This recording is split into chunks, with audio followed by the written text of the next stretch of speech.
Well, this was right around Earth Day, where all kinds of people were saying all kinds of things about, saving the planet.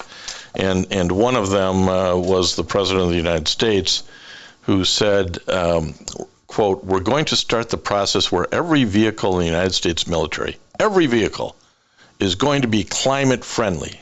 Every vehicle. I mean it," close quote.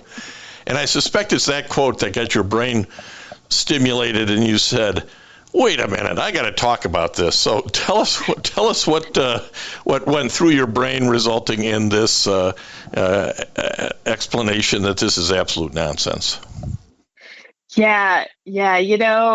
There's having to deal with money for so long while I was in the service, and then just basic common sense.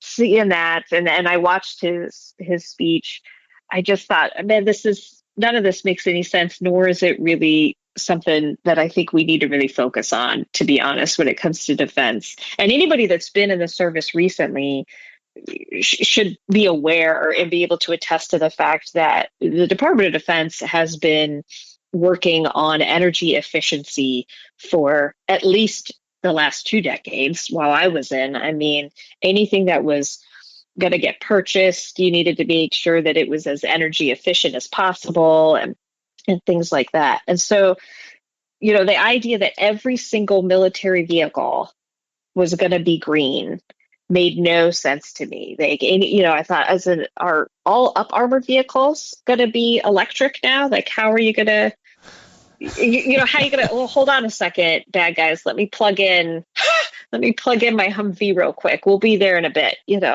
It just didn't make any sense to me. And then when you talk about military vehicles, that's all manner of beasts, like aircraft and ships, and it's just a ridiculous notion. Well, the political cartoon that went with the article was, I thought, captured it when it's an F-35, and it says ETA on the charge, and there's a Tesla sign, and it says about 6 months. It is a.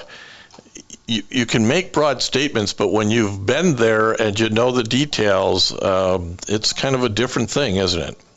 Yeah, definitely. And I think I had quoted the vice president, who made a joke somewhere about, the Marines, female Marines being excited to not have to carry around big 20-pound batteries, to just be able to have like a rolled up solar panel. And I thought, gosh, like if a 20-pound battery was the only thing you had to worry about when you're lugging around hundreds of pounds of gear, and especially when you're in the heat of combat, I really don't believe that is on the minds of Marines, whether they're men or women. I mean, I wasn't a Marine, obviously, but yeah, she said this. I know that wasn't my concern. Your article says the vice president mentioned that at the Naval Academy that, these solar panels, that's going to make every female Marine feel so much better. It just becomes a bit of a caricature, doesn't it? Yes, it does. And I'm not sure that I'm sure it's meant to be a joke of some sort, but I'm not sure it would land very well. I know as a female in the service, I was very proud of the fact that I carried all my own gear. And the last thing you want to be kind of viewed as is like too weak to carry your things, right? And so, I just I'm not quite sure that their joke writers are quite on the ball there, but. Well, I worry more about their policy writers. If these statements were really just to be a joke, it'd be great. If it's to shape policy, it just sort of makes you wonder how much they really understand what military equipment's all about. And it's easy to say we should protect Mother Earth while fighting future wars, but I think as we've now seen in Ukraine. War fighting is about breaking things, not about protecting Mother Earth. So, whole different kind of problem. You also got a chance, and this is I suppose, life of a political commentator is there's something in the world every day that gives you a chance to express your opinions.